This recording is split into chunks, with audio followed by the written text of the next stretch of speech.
started boxing at about the age of 7 in Puerto Rico, and then finally moved to Texas. And I continued to box as a teenager.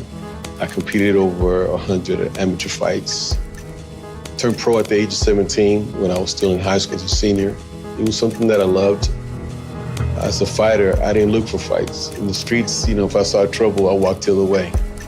In his 20s, Ramon marries and has 3 kids, but the union deteriorates over time. I used to travel a lot. I had to go into a lot of tournaments, boxing tournaments around the nation. So it puts a lot of stress on a relationship. In 2000, after 9 years together, Ramon's wife files for divorce. When I first got divorced, I was really, really hurt. I didn't want to get divorced. I loved my kids. I wanted to keep my family together. I grew up with my parents separated. Spent a lot of time with my dad on the weekends for a long time. I was his only little girl. His children are his life. They're gonna come first. But I think he was ready to enjoy himself. On a beautiful summer evening in 2007, Ramon heads to Mi Luna nightclub. This guy had told me about this restaurant, The Woodlands, which is a neighborhood north of Houston.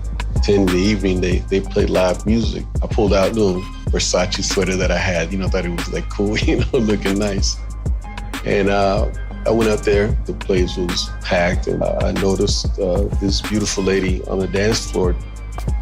She had long black hair, beautiful skin. I remember her wearing a tight black mini dress and high heels. She was a knockout.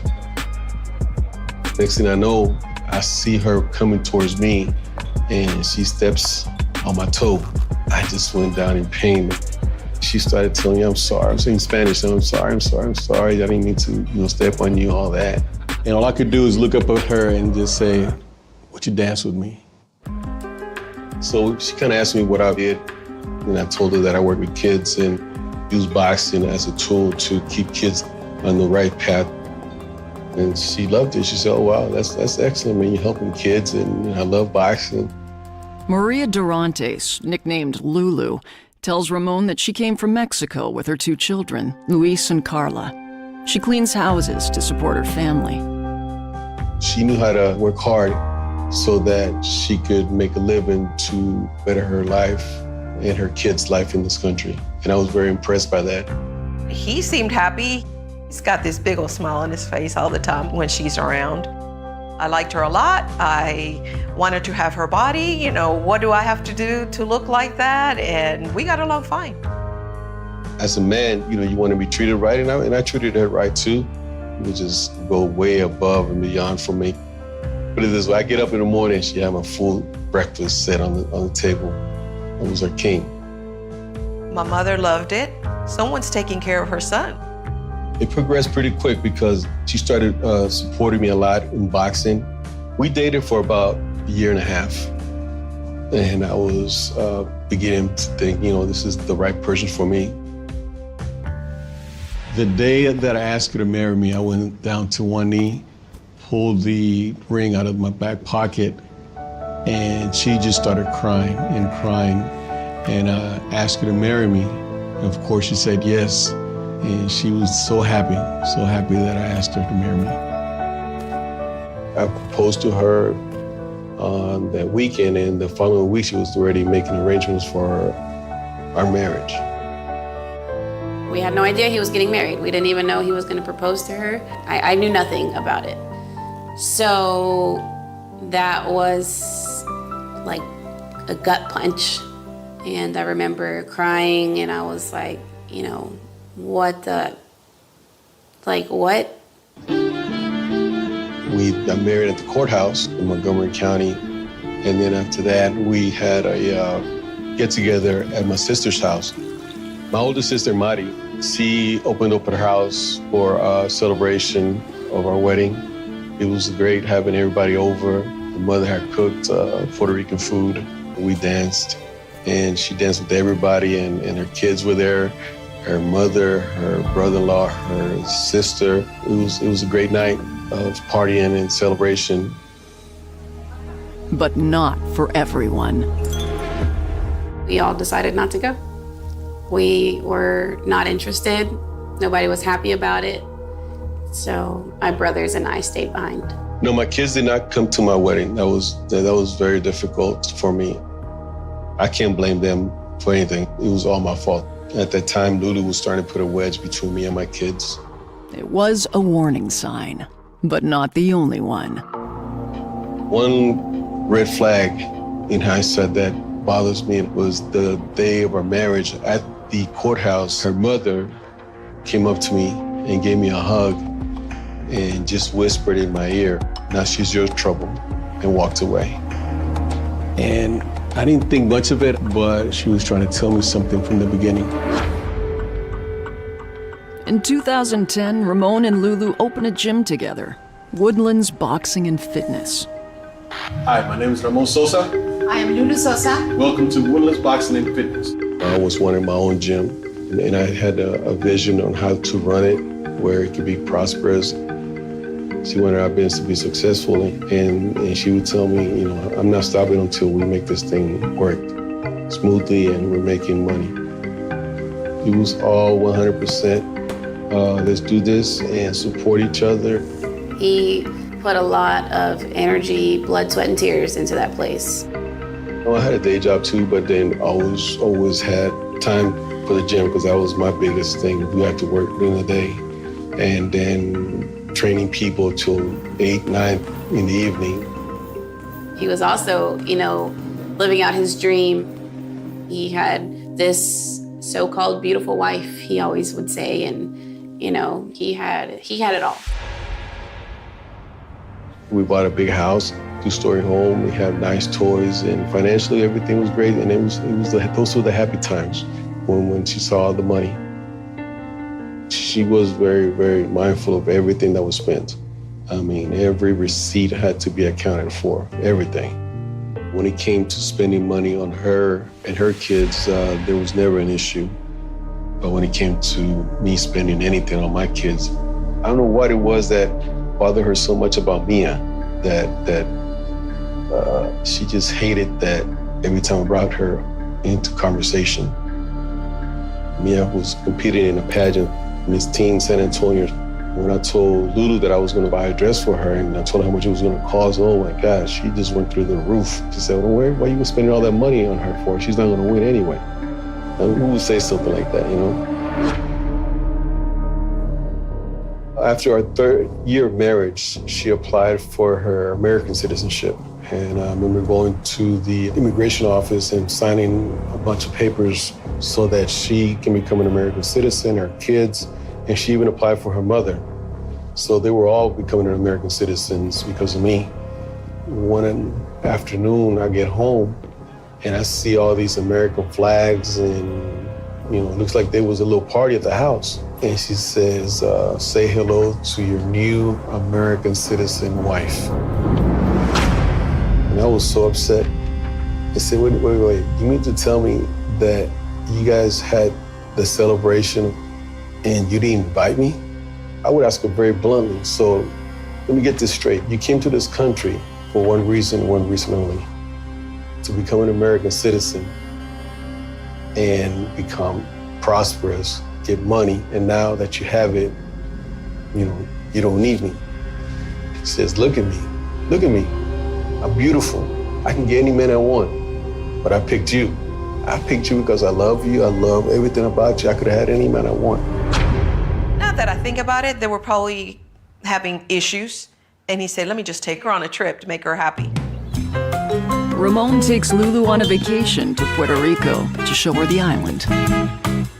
We having a good time. This particular evening, we were on the bed at the hotel. We were having drinks. She was going through social media and she sees a picture of my daughter, Mia. And she made a comment of, look at your daughter looking like a prostitute. I was like, what did she just say? She kept saying, well, look at her. She was like a little prostitute the way she's dressed. They get into an argument, but to the point where, I'm going to call you mother. Nothing she says to my mother is going to upset her. But it upset Ramon that, why are you bothering my mother with this? And she calls my mother, and I grabbed the phone away from her, saying, no, hang up the phone. I hang up the phone. And what does she do? She runs out of the room. A few minutes later, there's a knock on the door. So security comes up and asks what's going on. And then I see Lulu outside our door, the room door. I look at her and I see that she has scratches on her hands and stuff. And I'm like, what happened to you? And I see that look in her face that she's up to something. There's something going on. Lulu has made her first move in a high-stakes battle with Ramon that will put his life on the line. She had a plan. From the very beginning, I believe she had a plan. She wasn't going to give up easy. She just knew how to manipulate people so easily, and I fell for it. On vacation in Puerto Rico, Ramon Sosa is reeling. His wife Lulu complains to hotel security that he physically abused her during an argument. Security guards stayed with me inside the room. He wanted to hear my version of the story while Lulu was outside with the other security guard. And the security guard that was with me in the room said, one of you guys is gonna have to sleep in a separate room tonight. And I never forget him telling me, watch out for that lady. The next morning after we had that incident in Puerto Rico, I was in the lobby and then Lulu walked up to me and she had her luggage and I noticed that she had some kind of paper, an envelope, and she showed me that it was a report that she had written out of what happened the previous night. And I looked at it and I was very, very, very upset because it was all a lie. She was just trying to get me in trouble. Plane, we were sitting next to each other, and I never forget, she fell asleep, put her head on my shoulder, and then she had her hand crossed on her lap. I would just stare at her hands with those scratches, and I'm like, this is one crazy lady, I think Ramon is one that always puts a good face to everything, and he wanted to make this work. He tried his best. I could see him putting a lot of effort into, things working out. I just saw more tension, less smiling, less getting together with everybody. And you could tell, you can see her facial expression that there was higher tension. Ramon too, you could see that they were trying to avoid each other. Holding on to hope for his relationship, Ramon books a second vacation, this time to Mexico, so he and Lulu can visit her family. She had detailed every location that we were supposed to go to, and she had specific places that she wanted to take me. There was one particular location that she had on the itinerary, a place called Tepito.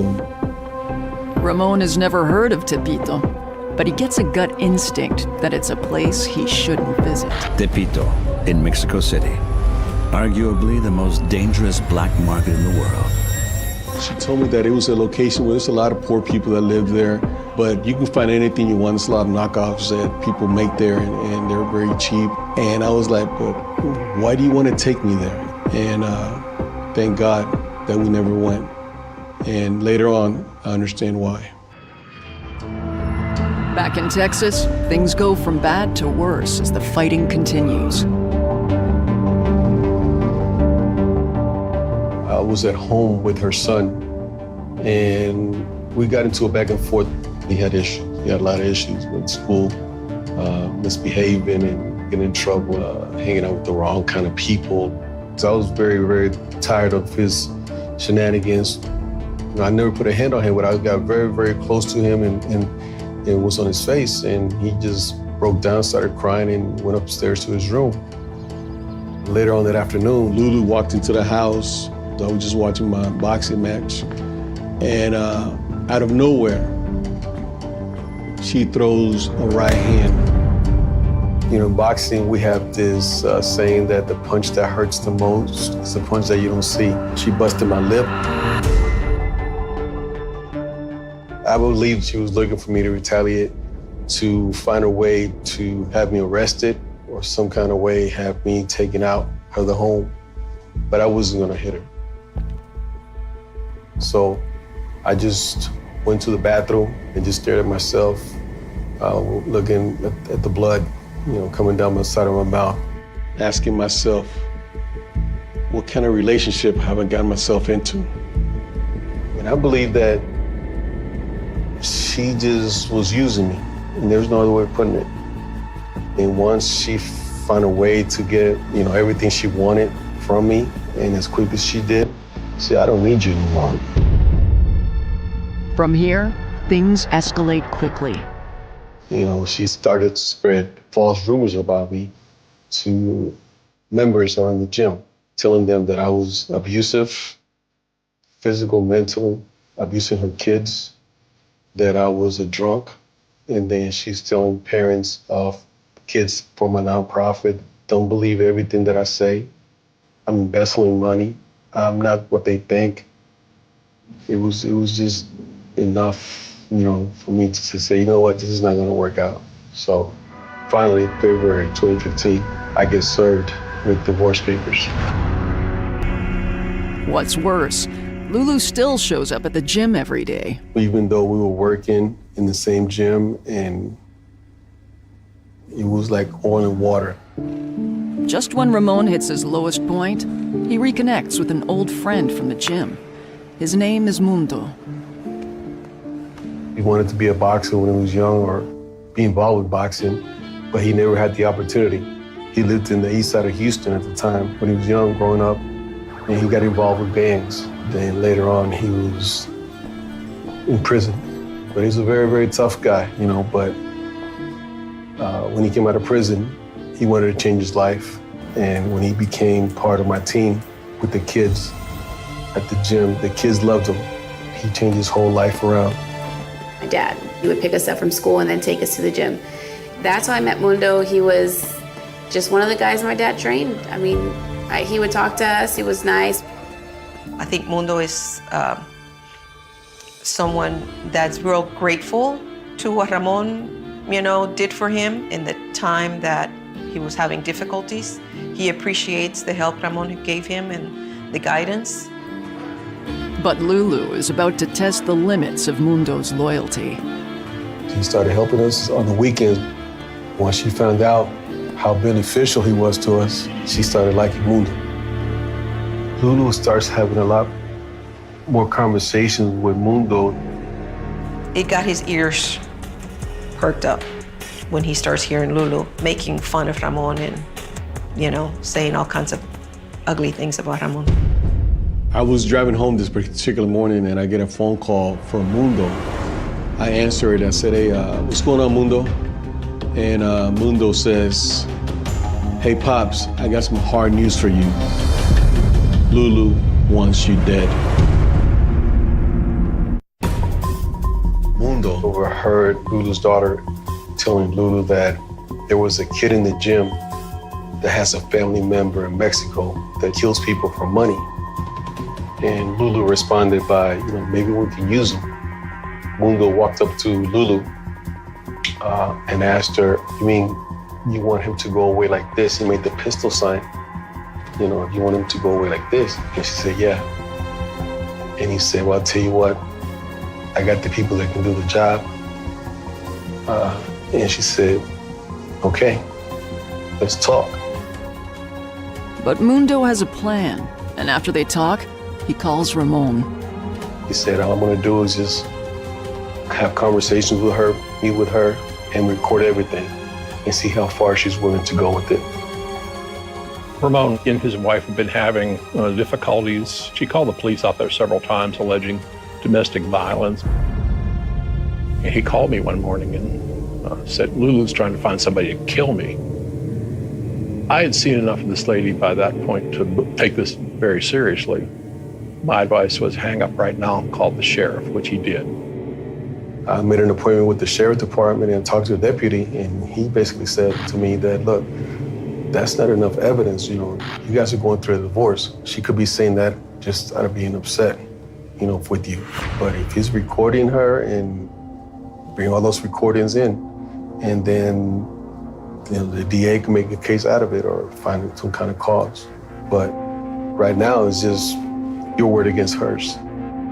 Mundo starts recording. You know, she was making plans about life insurance. It's all greed. It's all greed. When I heard those tapes, I'm like, I can't believe it. I'm in shock. There was one recording where she's laughing with Mundo and giggling, telling Mundo, like, hey, this is how I'm gonna cry when the police comes and tells me that he's dead.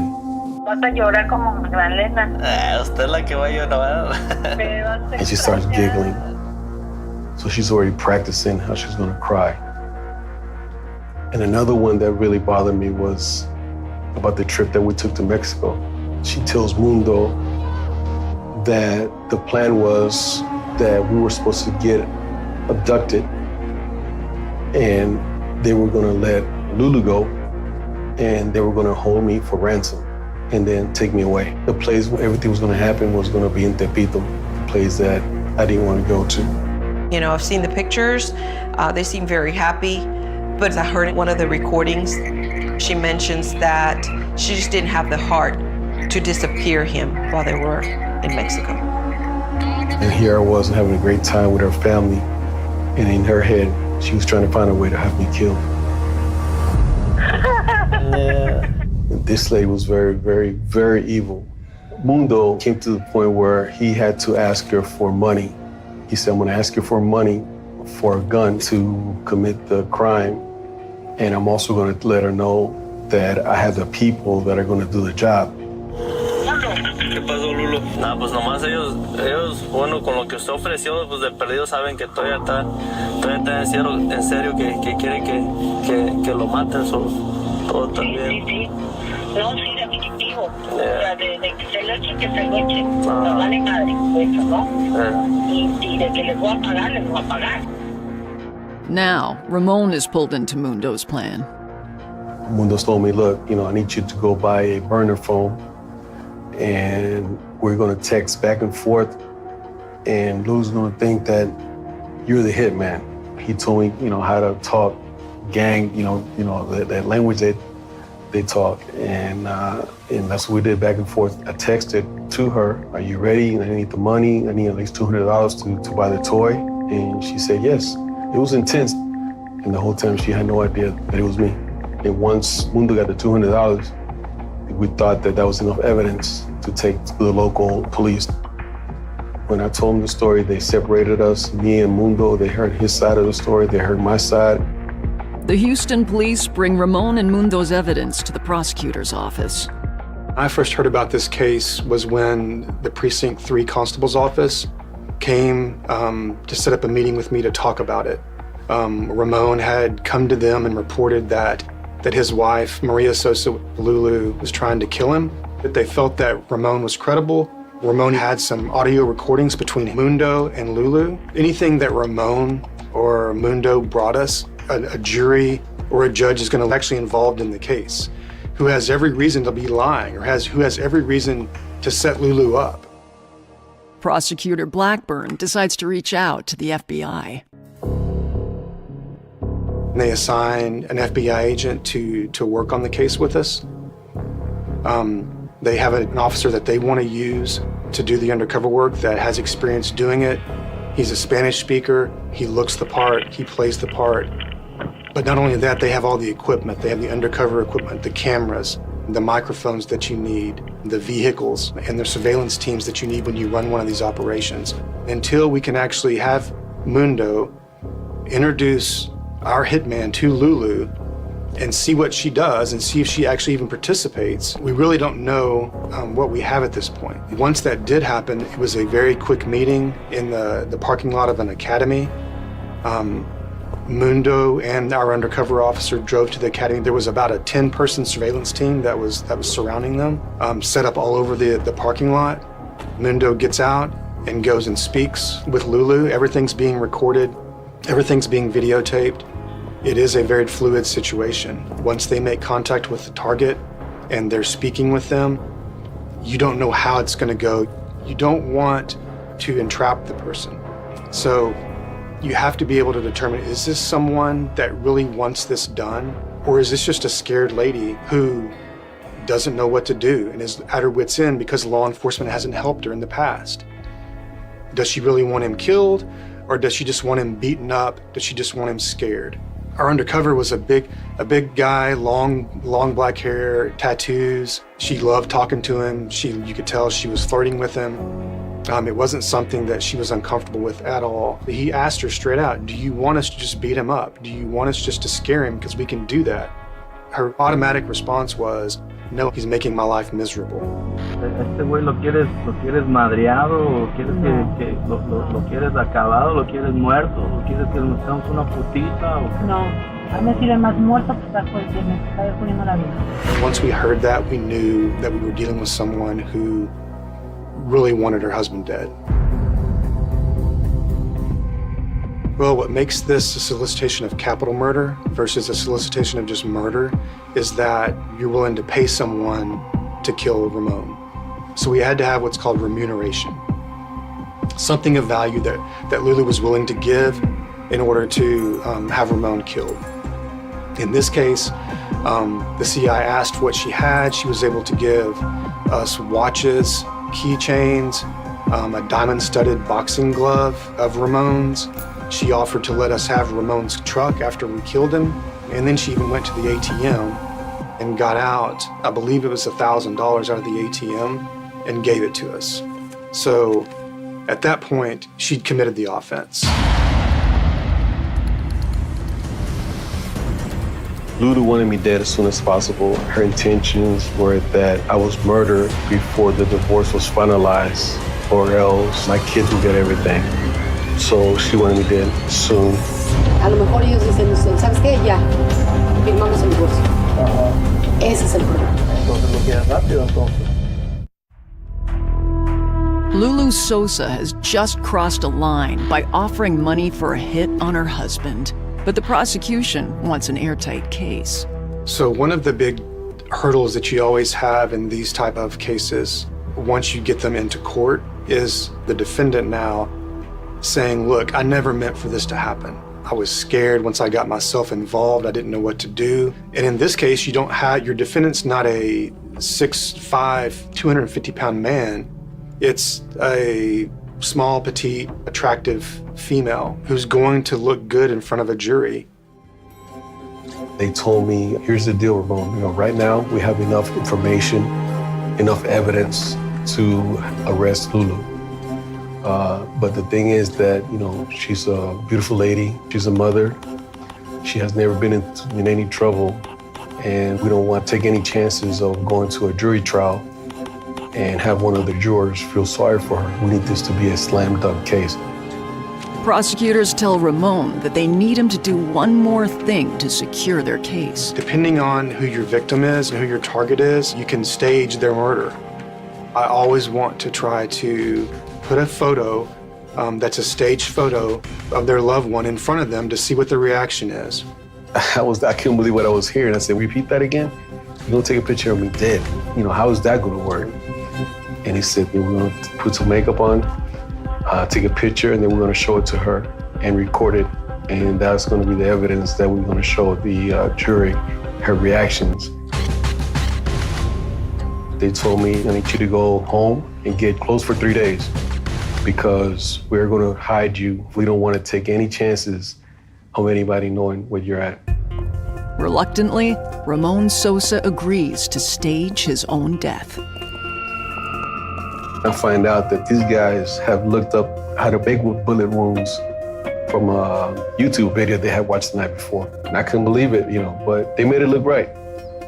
I remember traveling to the actual gravesite that the authorities had already dug up to take the picture of me dead, thinking in the back of that SUV about my kids, my mother, my father, my family, how upset they were gonna be once they found out that I had to fake my death so Lulu can get arrested.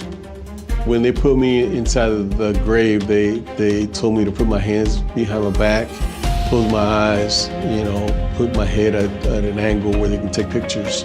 And they even threw dirt on top of my head. I thought that was the meaning too, but That's what they had to do to look as real as possible. 2 weeks after first meeting, the undercover agent again meets up with Lulu, this time to provide proof of Ramon's death and record her reactions. So it's just our undercover driving to the same location. We pull up, she jumps into his car. She's not scared, she's not upset, and he tells her that they were able to do it successfully. She asked him specifically, did he fight back? Was it painful? Was he scared?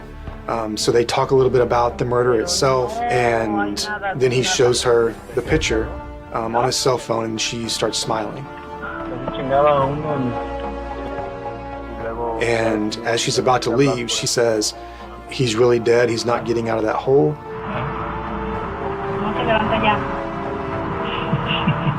And our undercover told her, no, he's not, and that's when she basically raised the roof with her hands. I've never seen someone that joyous. When Lulu realized or believed that Ramon was finally dead, the expression that she had and what she did and how she acted, I've never seen that before.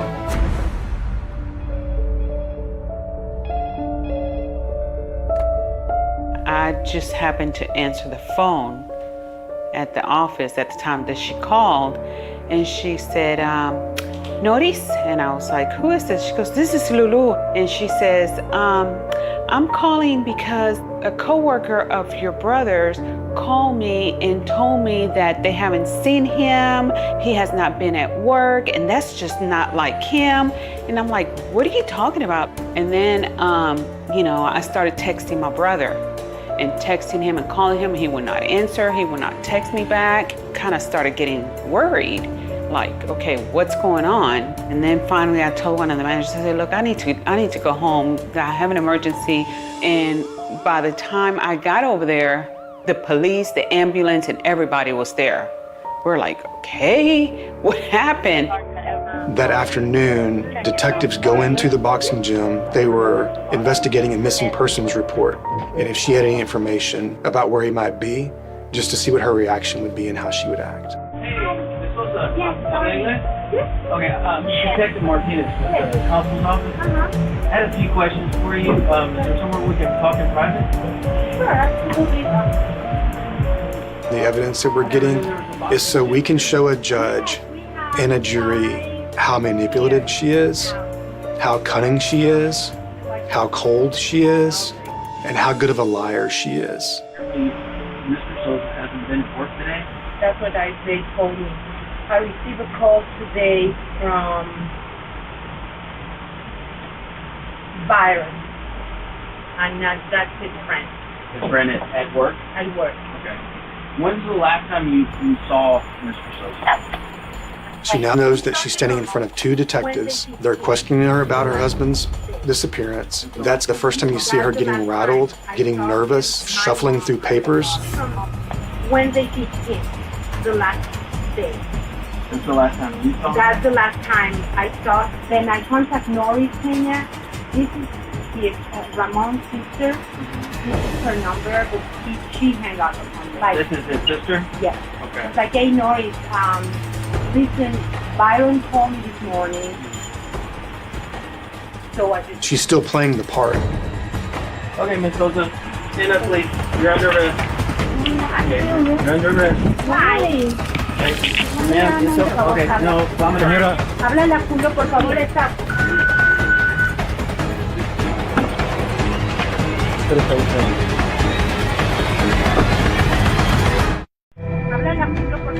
Ramon Sosa is still in hiding when he gets the news from the police. Then I got the call. They had arrested her. And when I got that call, it was a mixture of emotions. I sat on the edge of the bed, and tears started coming down my eyes. And I couldn't explain why. I don't know if there were tears of happiness or tears of anger. Ramon's family is still in the dark and has no idea where he is. Ramon never told me what the plan was. So I'm like, why is she looking for Ramon? I start calling Ramon, paging Ramon. He's not calling me back. I'm starting to really worry. They brought me back to the police station. My story was headline news. in Houston. Hitman to kill her husband. The investigators he was working with, Sosa met with the undercover agent again. As soon as I got, my phone back, I tried to call my mother. There was breaking news on TV with Lulu's face on it saying hired to kill in Montgomery County. 41-year-old Maria Sosa is behind bars after deputies say she tried to hire a hitman to kill her husband. My mom was hysterical. And my father answered the phone. And in the background, I could hear my mother crying. Just, the kind of cry you hear at funerals.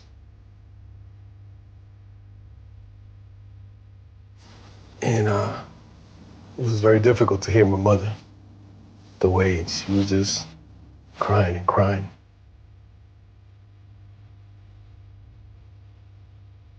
She thought that Lulu had killed me. And then everybody started coming, and my brother got there, and he started crying, and then Mundo got there. When my mom saw Mundo come in the door, she just ran to him, hugged him, and thanked him, and she was saying to him, thank you so much, Mundo, for saving my son's life. The Sosa family rejoices in the moment, but is Ramon truly out of danger? No one knows if Lulu will send someone else after him. For the next few weeks, I would sleep in my own bed with a loaded shotgun, and I had a 9mm gun loaded in my vehicle. I was like a ticking bomb at all times. I didn't know what to expect. I was very, very upset, and anything could set me off. I was afraid of myself, to be honest with you. The next ordeal for the Sosa family is facing Lulu in court. So once she's been taken into custody and charged with solicitation of capital murder, now the prosecution of her happens. Her case gets filed into court. Is she going to plead guilty? Is she going to want a trial? And how much time she's going to spend in prison? I remember going to her first court hearing. It brought me back to how she used to dress all the time when we went out, and how she loved wearing nice clothes, nice heels all the time. She looked, always spectacular. She loved people to notice her when she walked in the room. Sad to see this beautiful woman in this jumpsuit. It breaks my heart. I don't wish that on anybody, to see somebody all chained up like that. So after the defense came and was able to review all of the evidence against her, they came asking for an offer. And we were eventually able to agree to allow her to plead to solicitation of murder and receive a sentence of 20 years in prison. There's so much evidence against her that if she would have tried to go to a jury trial, I think she would have received life in prison. She never looked at me once. In all the hearings that I went to, she never looked at me once. Her last hearing, when she was sentenced, the judge let me speak. And I remember saying to the people that were there, nobody in here is perfect. We have all made mistakes. We've all made mistakes. And I told Lulu, I forgive you. I told her, I forgive you. I just couldn't believe that he was saying that he could forgive her and that he was gonna be okay and that he's gonna move on. And how do you say that to somebody who just planned to have you murdered? But that was his way of moving forward, and that helped me move forward as well. Once I forgave her, I was able to walk out of that courtroom in peace. The last thing I remember was the sound of the chains out there as she walked away. Ramon's done a really good job of working with the parole board and with the Texas Department of Corrections and protesting her parole on multiple occasions. She has not received parole, and she's still in prison. Hopefully she's learned her lesson. The likelihood that she'll do it again or try to do it again is very minimal, but you never want to say never. After Lulu was arrested, people were scared to come back to the gym, so the memberships dropped tremendously. In 2017, Ramon closes the gym and files for bankruptcy. But even losing his dream doesn't dim his enthusiasm for his new life. I was able to write a book. I walked to my own grave. It has also helped me a lot. Writing that book, it's been great to use my story for something positive. And that means a lot to me now. My relationship with my kids is a lot better now. With Mitchell, with Chris, and with Mia. I try to talk to them just about every day. That wedge that Lulu created between us, it was very difficult. And again, I can't blame nobody but myself. It hasn't been easy, but it has gotten a lot better. I have 3 grandkids now. They're my life. He's doing so much better, and he's so happy. His best is yet to come.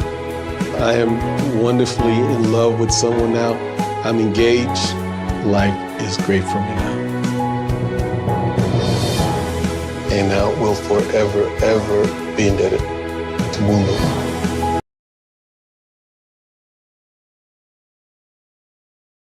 It begins with a sound no one remembers clearly anymore, a metallic click swallowed by the Florida night, the kind of noise that never makes it into police reports but lingers in the back of the mind, the kind of noise that feels wrong only years later, when people start asking how a woman could vanish without a scream, without a witness, without a trace, and how an entire town could sleep through it.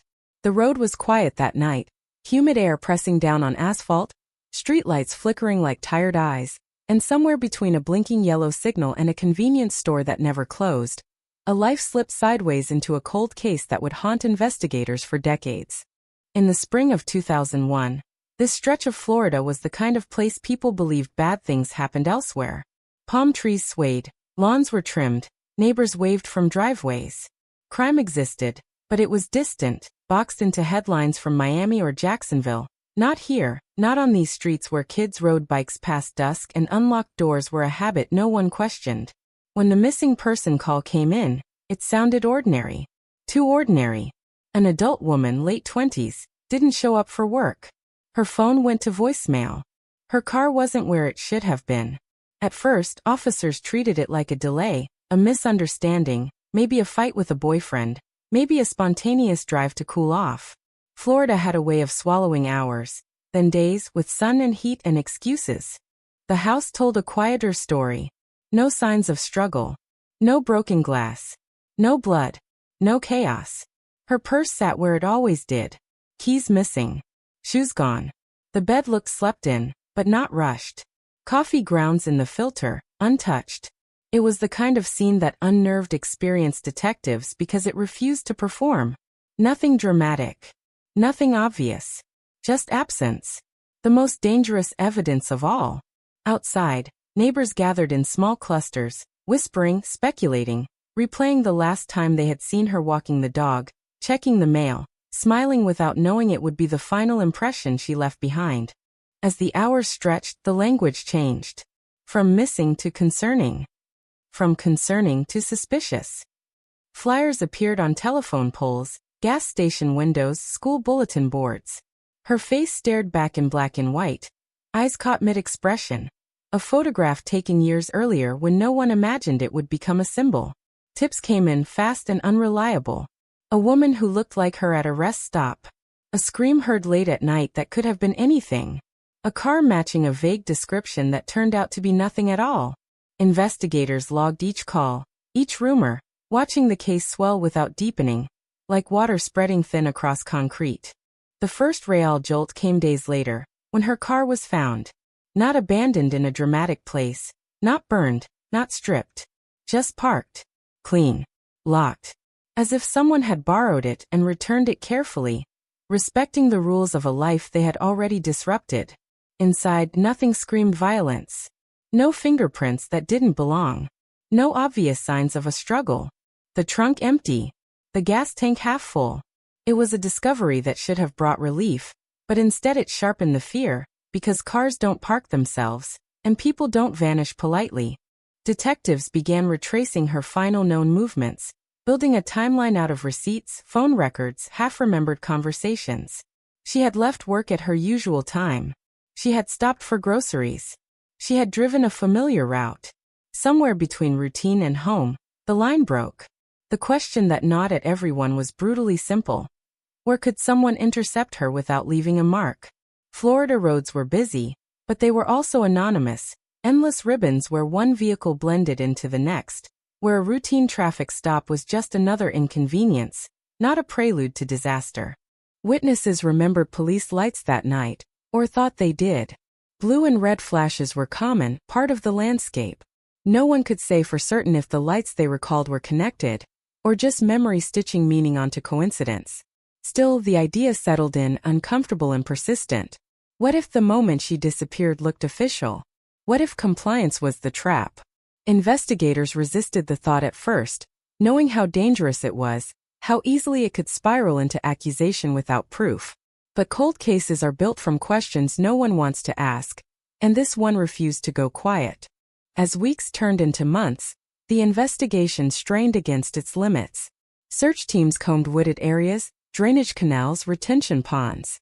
Divers went down into dark water where visibility was measured in inches.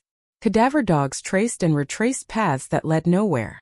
Each operation ended the same way, with exhaustion, paperwork, and the heavy silence of a briefing room where no one had answers worth delivering. The community oscillated between hope and dread, clinging to the idea that she might walk back into town one day, changed but alive, while slowly accepting that something irreversible had happened. Media attention surged, then thinned. New cases replaced old ones. Her name slid down the list of priorities, but within the department the file grew heavier. Notes, maps, photos, unresolved leads circled in red ink. A cold case officially now, though no one likes saying it out loud. The detectives assigned to it aged with it, carrying the weight of a woman who never came home, of a night that refused to explain itself. Years passed. Technology evolved. DNA databases expanded. Old evidence was re-examined with new tools and the same old hope. Still nothing. The case became a lesson told to rookies, an example of how disappearance doesn't need drama to destroy lives, how the most frightening crimes are the ones that leave nothing behind. And then, without warning, the past resurfaced in the most mundane way possible. It wasn't a confession. It wasn't a body. It wasn't a breakthrough born of brilliance. It was a routine traffic stop, years later, miles away, the kind of encounter that barely registers in a shift report. A vehicle pulled over. A nervous driver. A name entered into a system that had grown far more powerful than it was in 2001. The screen refreshed. And somewhere deep in a database, a dormant connection sparked to life. Investigators would later say they felt it before they understood it, that cold tightening in the chest when coincidence becomes pattern, when a detail from a forgotten file suddenly aligns with a present moment. A routine stop. An unexpected flag. A question asked twice. The kind of moment that doesn't explode but hums, low and dangerous. The kind of moment that makes you pull an old box from a shelf and blow dust off a case you never thought would move again. Back in Florida, phones rang. Retired detectives were called at home. Files were reopened. Names long dismissed were dragged back into the light. The community, older now, quieter, felt the ripple before it knew the reason. Because some stories never end cleanly. Some truths surface not with clarity, but with unease. And as investigators followed the thread pulled loose by that traffic stop, one question returned, louder than ever, echoing through years of silence. If this was the answer, why did it feel like the beginning of something even darker? The database hit didn't announce itself with sirens or flashing alerts. It arrived quietly, a line of text on a screen that didn't belong there, a mismatch between what was expected and what suddenly appeared. And the officer conducting the traffic stop felt it immediately. That subtle shift in the air when routine fractures. The driver's name wasn't new, but the associations buried beneath it were old, archived, connected to a Florida case most people had stopped remembering. A missing woman from 2001. A cold case that had calcified into legend. The officer didn't know the details yet, only that something from the past had reached forward and tapped the present on the shoulder. The stop itself was unremarkable. A broken taillight. A late hour. The driver compliant, calm, almost too calm, answering questions with the practiced ease of someone familiar with police encounters. No warrants. No immediate cause for alarm. But when the system cross-referenced the name, An internal note surfaced, not a charge, not an accusation, just a marker, a flag placed years earlier by a detective who refused to let go. Person of interest. Florida. 2001. That was all it took. That was enough to slow the moment down. As the officer waited for backup, the past began to reassemble itself, piece by piece, in places far removed from the roadside. In Florida, an evidence locker was unlocked for the first time in years. Boxes were stacked on metal shelves, each labeled in fading ink, each carrying the weight of unanswered questions. Inside one of them was a statement taken 2 decades earlier, overlooked at the time, dismissed as coincidence. A man stopped by police late at night. A minor infraction. His presence near the area where the woman vanished. Nothing solid. Nothing chargeable. Just a name written down and circled once, then buried under louder leads. Back in 2001, investigators had been chasing momentum. Every hour mattered. Tips flooded in, and the pressure to act forced triage. Some leads were followed aggressively. Others were noted and set aside. Victims of limited manpower and imperfect intuition. The man from the traffic stop was one of those. He lived nearby then. He owned a vehicle similar to one reported by a witness who couldn't quite be sure. He had an alibi that held, loosely, just enough to survive initial scrutiny. And so he slipped through the cracks, not innocent, not guilty, just unproven. Years passed, and his life moved on. Addresses changed. Jobs shifted. He crossed state lines. His name drifted away from Florida databases, settling into the anonymity of time. Meanwhile, the woman remained frozen at 28, her photograph unchanged, her absence the only constant. The case file thickened but never moved forward. Cold cases don't go quiet all at once. They fade, inch by inch, until the silence feels permanent. The traffic stop shattered that illusion. When Florida detectives were notified, disbelief came first, then caution. Cold cases teach restraint. Hope can be dangerous. They requested everything. Body cam footage. Dispatch logs. The driver's statements. His fingerprints, now digitized, compared against evidence that had been waiting patiently for technology to catch up. A partial print lifted from the woman's car years earlier, once too smudged to matter, now suddenly worth a second look. As analysts worked, detectives revisited the night of the disappearance with new eyes. They reconstructed the timeline not as it had been assumed, but as it might have been. The grocery store stop. The drive home. The stretch of road where police often sat, watching for speeders, broken lights, expired tags. A place where authority was expected, where compliance was instinctive. A place where someone could pull over without fear, trusting the uniform, trusting the lights.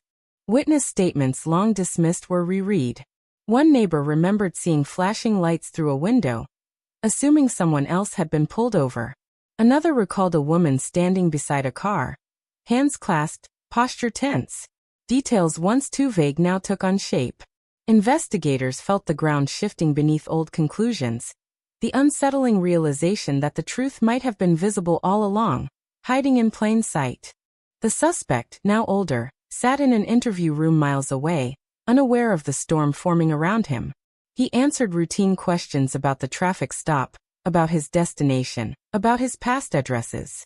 When asked about Florida, his expression changed just slightly, enough to register.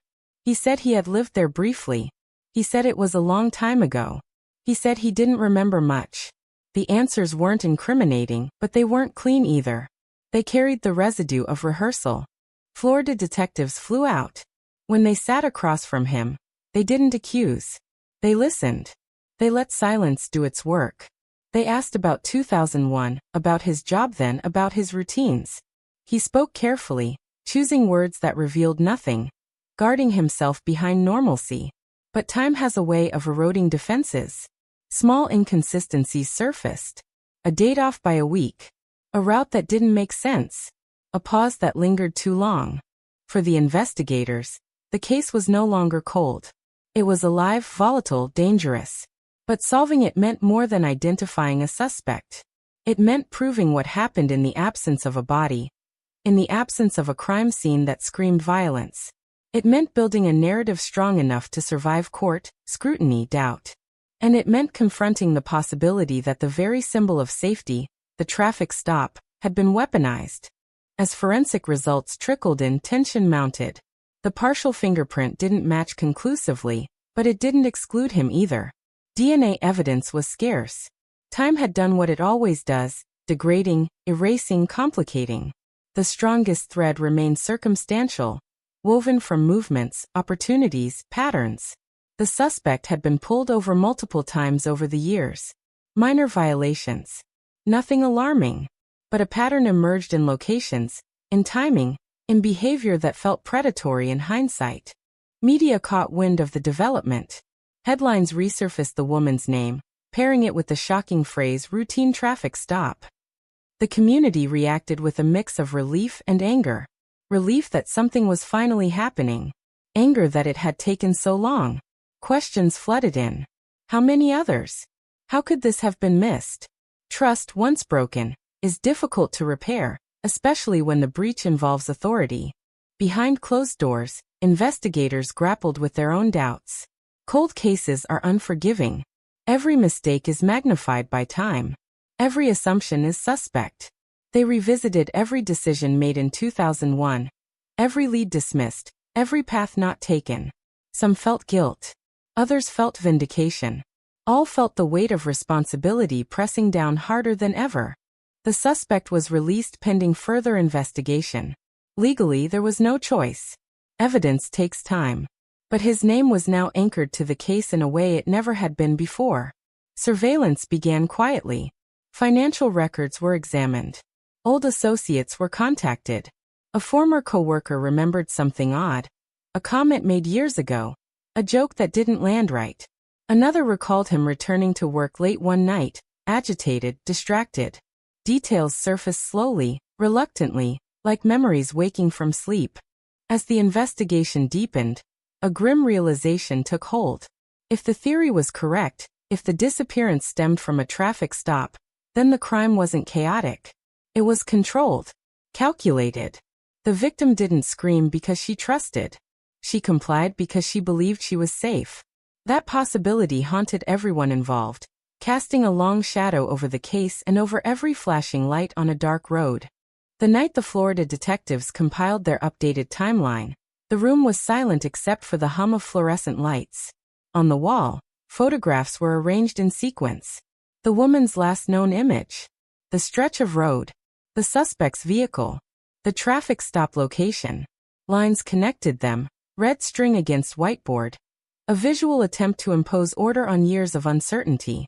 No one spoke, but everyone felt it. The case was no longer asking if something terrible had happened. It was asking how, and why it had taken so long to see it. Outside, life went on. Cars were pulled over. Warnings were issued. Tickets were written. Routine continued, oblivious to the truth inching closer to the surface. And somewhere between the past and the present, between a cold case file and a living suspect, the story tightened, drawing investigators toward a conclusion that promised answers, but threatened to expose something far more disturbing than anyone had anticipated.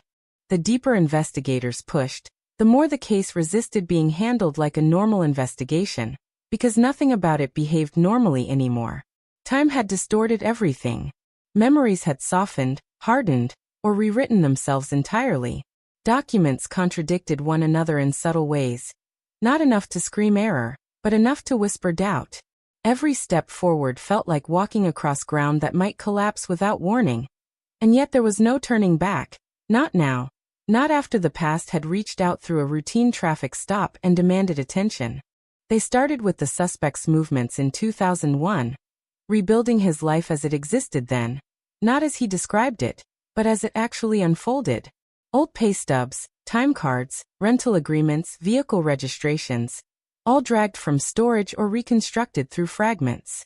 The man had worked irregular hours, night shifts, overtime, gaps in his schedule that were never questioned at the time, because nothing had seemed wrong. Florida nights are forgiving that way. People come and go. Heat explains restlessness. Late drives don't invite suspicion. One detail stood out almost immediately. On the night the woman vanished, the suspect had clocked out early. Not dramatically early, Just enough to create a window. 37 minutes unaccounted for. In 2001, that gap meant nothing. Now it felt enormous. Investigators mapped it against the timeline they were rebuilding, lining it up with the grocery receipt timestamp, the estimated drive time home, the approximate window when neighbors remembered seeing flashing lights. The overlap wasn't perfect. It never is.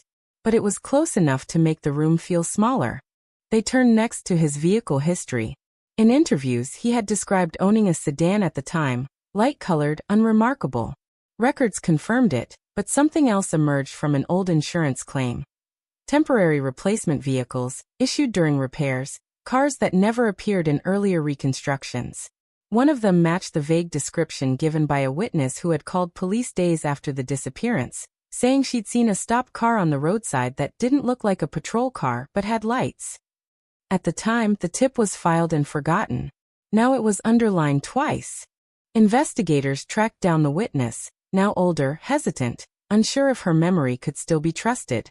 She apologized repeatedly, as if guilt had accumulated over the years. She described the road again, the angle of the lights, the way the scene had felt slightly off but not enough to alarm her. She had been tired. She had wanted to get home. She had assumed everything was fine.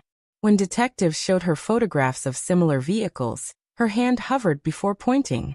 "That one," she said quietly. No certainty. No drama. Just recognition. Pressure mounted, but prosecutors urged caution. Cold cases collapse when investigators outrun evidence. Everything had to be tested, corroborated, reinforced. The suspect's past traffic stops were reviewed, not just in Florida, but across states. Patterns emerged slowly. He favored certain roads, certain times. Minor violations that justified stops but rarely escalated. Warnings more than tickets. It was subtle. Too subtle to notice without hindsight. But when laid out across years, the behavior formed a shape investigators didn't like. The question everyone avoided saying out loud became unavoidable. Was the woman the only one? Detectives searched for other disappearances, other complaints, anything that fit the pattern. Most came back negative. But one report, filed years later in another state, caused a ripple. A woman had claimed she was stopped by someone she believed to be an officer, only to realize something was wrong when procedures didn't match. She escaped by chance. The report was never tied to a suspect. Until now. That survivor, when contacted, hesitated. Time had taught her caution. But when she agreed to speak, her voice carried the weight of a fear she had never fully shed. She described the lights, the commands, the tone. Calm. Authoritative. Familiar. She described the vehicle, the interior, the way the man avoided answering certain questions. When shown a photo lineup, she didn't point immediately. She studied each face, breathing slowly. Then she stopped. "That's him," she said. The room went still. Even then, it wasn't enough. Identification decades later is fragile. Memory is a living thing, influenced by everything that comes after. Investigators knew defense attorneys would dismantle it piece by piece. They needed something physical, something that didn't rely on recollection. They returned to evidence once considered exhausted. Fibers from the woman's car. Soil samples. Trace materials preserved more out of protocol than expectation. Advances in forensic science had turned yesterday's debris into today's possibility. The lab results arrived without ceremony. A fiber, microscopic, embedded deep in the car's upholstery, matched material recovered from the suspect's work uniform in 2001. Not proof of violence. Not proof of murder. But proof of contact. Proof that two worlds had intersected when they were never supposed to. Prosecutors leaned forward. Detectives exhaled. The case shifted from theoretical to tangible. The suspect was brought back in for questioning. This time the tone changed. Still calm. Still controlled. But heavier. Investigators laid out the timeline, the gaps, the vehicle records, the witness accounts. They didn't accuse. They invited explanation. He listened, eyes fixed, jaw tight. When the fiber evidence was mentioned, his posture changed. A fractional movement. Enough. He said it meant nothing. Coincidence. He said he helped people sometimes. He said Florida was a long time ago. Then came the silence. Long, deliberate. The kind that tests resolve. Detectives waited. Silence in interviews like this is a mirror. Eventually he spoke again, quieter now. He asked what they wanted. It was the closest thing to a crack they'd seen. As legal teams prepared warrants, investigators returned to Florida one more time, to the place where it all began. The road looked smaller than memory suggested. Narrower. Less dramatic. Cars passed without slowing, unaware of the history pressed into the asphalt. They stood where the woman might have stood, calculating sightlines, distances, possibilities. There was no marker. No memorial. Just the hum of traffic and the oppressive sense that something terrible had occurred in a place designed to feel safe. Search warrants followed. Properties connected to the suspect, current and former, were examined with precision. Ground-penetrating radar. Cadaver dogs. Soil analysis. Days passed. Nothing obvious surfaced. Disappointment threatened to creep back in, but investigators pushed through it, knowing that absence was part of this case's language. Then, in a storage unit rented under an old alias, they found items that didn't belong together. Clothing inconsistent with his size. A set of emergency lights, aftermarket, outdated but functional. And paperwork from 2001 that should have been discarded years earlier. The discovery didn't answer everything. It raised more questions than it resolved. But it confirmed intent. Preparation. A life lived alongside the law, mimicking it closely enough to deceive, but not closely enough to disappear completely. The narrative investigators had feared was assembling itself, piece by piece, no longer hypothetical, no longer distant. News broke in fragments, carefully worded. New developments. Person of interest identified. The community reacted with disbelief, then anger, then a deep collective unease. Parents looked at their children differently. Drivers tensed when lights appeared in their mirrors. Trust, once implicit, now demanded verification. As the suspect was formally named in connection with the case, investigators understood the final challenge ahead. Solving a cold case isn't just about naming what happened. It's about confronting what it reveals. About systems that can be exploited. About the thin line between order and chaos. And as they prepared to take the next step, to move toward charges that would finally put the mystery into a courtroom, one truth loomed over everything else. The case wasn't just about a woman who disappeared in 2001. It was about how easily normal can become lethal, and how long the echo of that moment can last before it's finally heard. The moment the suspect's name entered the public record, the case changed shape again, not in evidence or theory, but in pressure, the kind that bends investigations in unpredictable ways. Phones rang without pause. Former neighbors called in with memories sharpened by hindsight. Journalists circled, hungry for angles, for failure, for scandal. And beneath it all, investigators felt the familiar tension of a cold case warming too fast, the risk that heat, not truth, might crack it open prematurely. They pulled back, slowed the pace, forced themselves to breathe. Because the danger now wasn't losing the case to silence, it was losing it to noise. Inside the task force room, the walls were stripped and rebuilt. Old assumptions came down.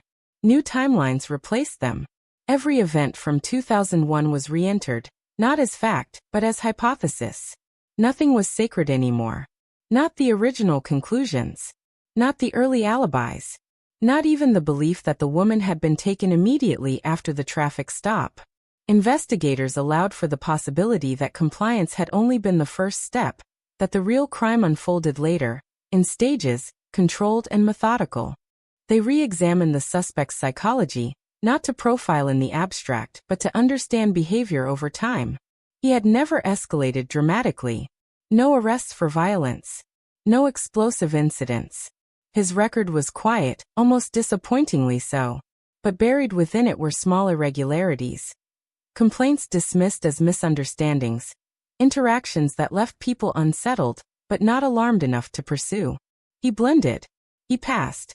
He endured. The emergency lights found in the storage unit became a focal point. Outdated, yes, but fully functional. Investigators tested them at night, recreating the glow, the rhythm, the way they reflected off road signs and windshields. From a distance, From the rearview mirror of a tired driver, they were convincing enough. Not perfect. But perfect wasn't required. Authority only needs to be believable long enough to gain compliance. They brought in traffic stop experts, former officers, trainers, people who understood the choreography of roadside encounters. The conclusion was unsettling but consistent. A lone driver at night, pulled over by lights that looked official, would almost never question it. The risk felt greater in refusing than in complying. The suspect didn't need a uniform. He needed confidence.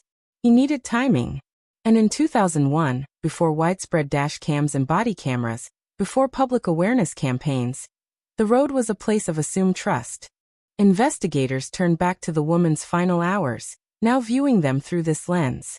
Her phone records showed no distress calls, no sudden spikes. Her silence suggested she didn't perceive immediate danger. That detail, once puzzling, now felt explanatory.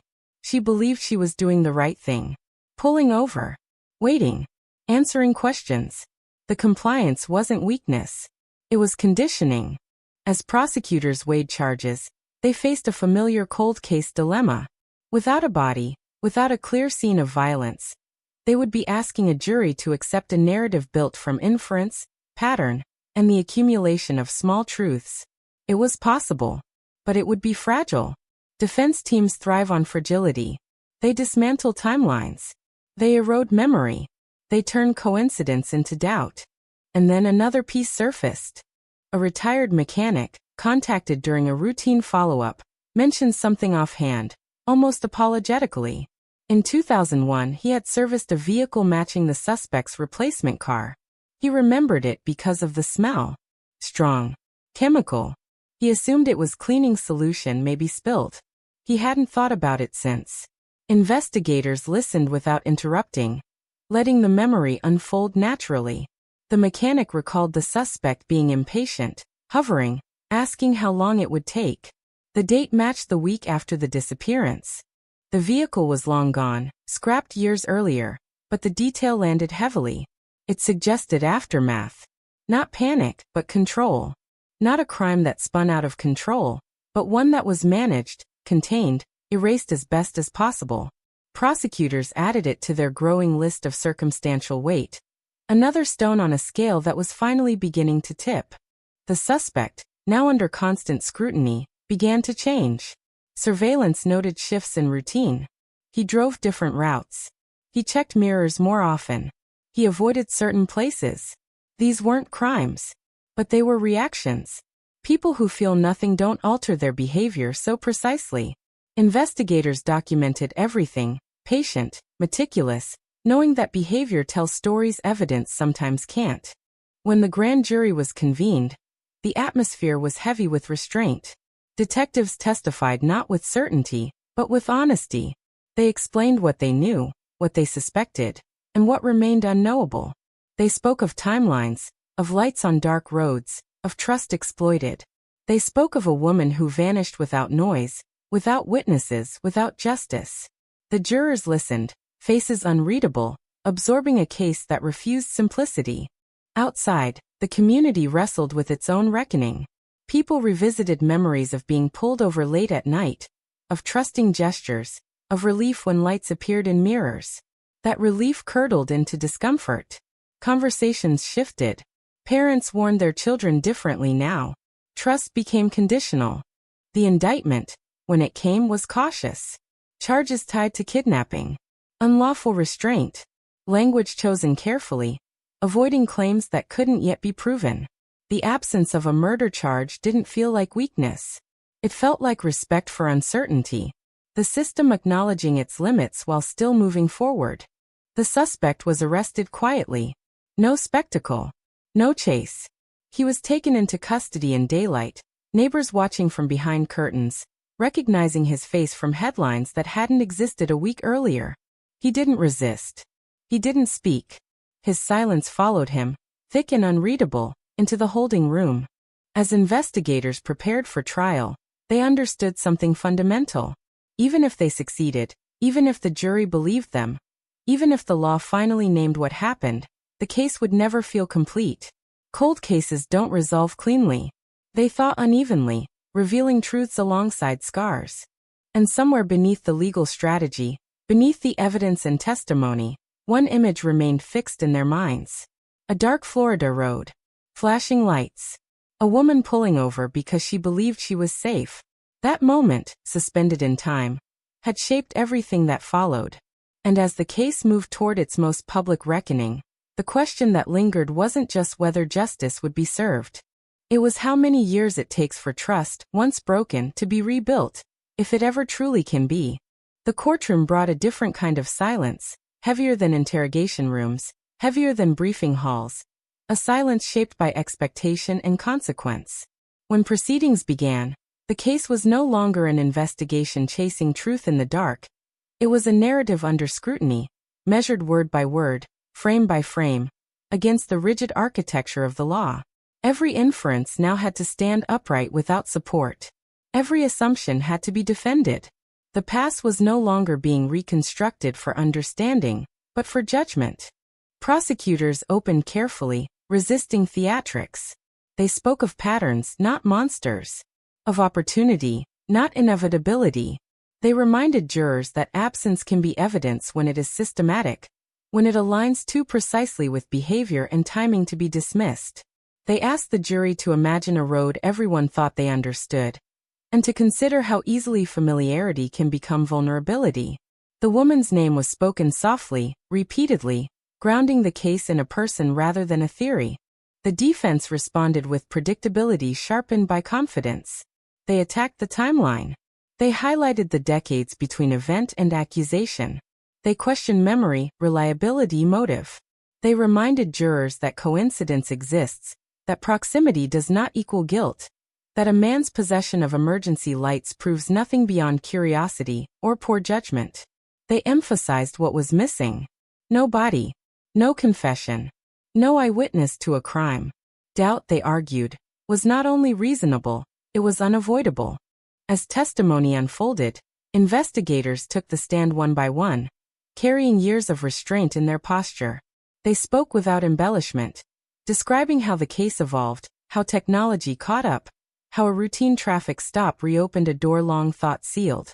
They acknowledged mistakes, missed opportunities. They didn't defend the past.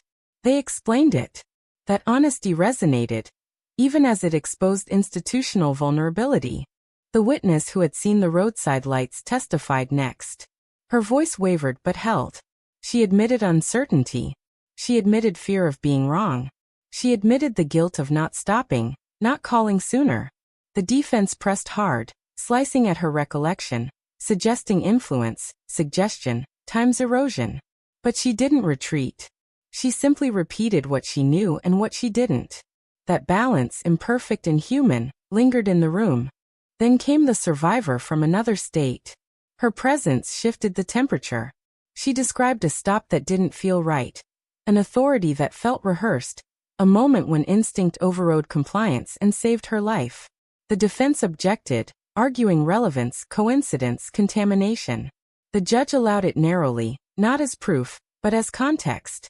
The jury listened differently now, aware that this wasn't an isolated theory, but a pattern brushing against chance.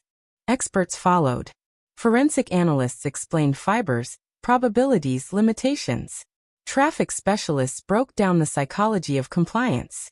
They spoke of expectation, of conditioned response, of how uniforms and lights alter decision-making. None of it accused directly. All of it framed possibility. The prosecution wasn't asking jurors to see a crime. They were asking them to see a system exploited. Throughout it all, the defendant remained still. No outbursts. No visible reaction. He took notes occasionally, leaned toward his attorneys, nodded at strategic moments. His calm became a character of its own, interpreted differently by everyone watching. Composure to some, calculation to others. Silence as always ambiguous. Outside the courtroom, the community followed every development, parsing updates, choosing sides quietly. Some clung to skepticism, wary of condemning a man without definitive proof. Others felt the case confirmed what they had feared all along, that trust can be weaponized, that evil doesn't always announce itself loudly. Conversations grew cautious. Familiarity felt fragile. As days turned into weeks, the case narrowed. Arguments sharpened. The absence of a body loomed larger with each passing session. Prosecutors addressed it head-on, reminding jurors that not all crimes leave remains, that the success of concealment doesn't negate the act. Defense attorneys countered relentlessly, framing the case as a warning against conviction by narrative, by emotion, by the desire for closure. When closing arguments arrived, the courtroom felt compressed by anticipation. The prosecution spoke last, returning again to that Florida road, to the moment compliance replaced fear, to the idea that some crimes succeed because they mimic safety too well. They didn't ask for certainty. They asked for reasoned belief, built from the convergence of evidence, behavior, and opportunity. The defense ended with restraint, emphasizing liberty, caution, the danger of filling gaps with assumption. They urged jurors to resist the pull of a story that felt complete only because it wanted to be. Deliberations stretched. Hours became days. Each juror carried a different weight into the room, balancing empathy against skepticism, intuition against instruction. Outside, the woman's family waited, older now, changed by years of unanswered questions. Closure hovered just out of reach, not guaranteed, not promised. When the verdict finally came, it did not feel triumphant. It felt careful, measured. A partial truth acknowledged by the law. Guilty on some counts. Not guilty on others. The words landed with a dull finality, neither victory nor defeat, but something in between.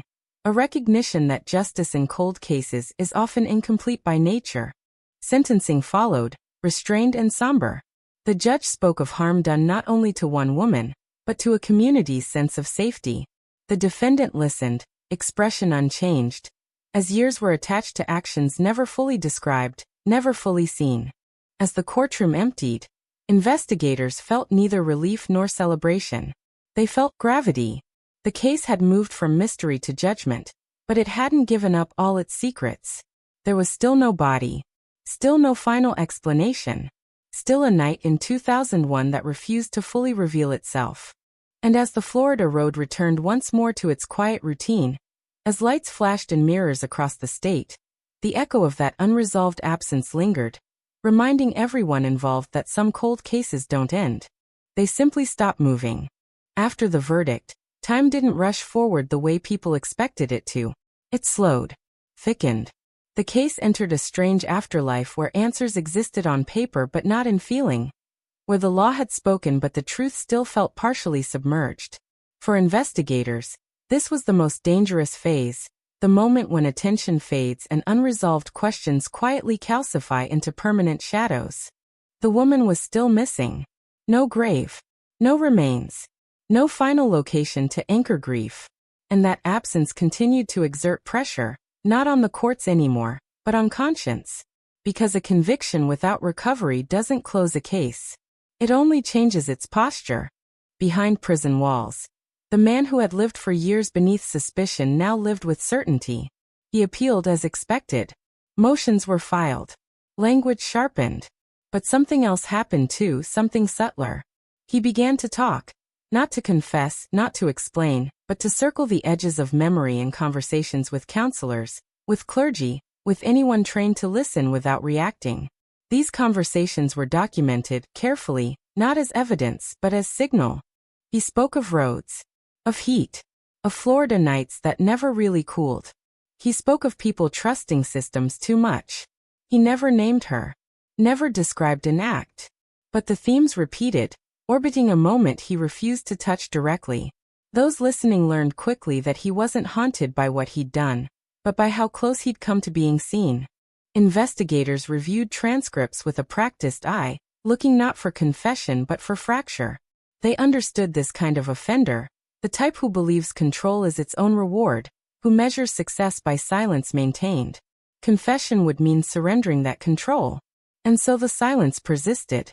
Meanwhile, cold case units in other states began revisiting their own files. Quietly, methodically, not because they were sure, but because the pattern demanded respect. Traffic stops. Authority mimicked. Compliance exploited. Incidents that ended without resolution suddenly felt connected by an invisible thread. Most went nowhere. A few didn't. In one jurisdiction, a decades-old missing persons file was reopened. The circumstances were different, the outcome uncertain, but the overlap was enough to raise eyebrows. Investigators compared notes, sharing fragments across state lines, careful not to overreach, careful not to promise families something they might not be able to deliver.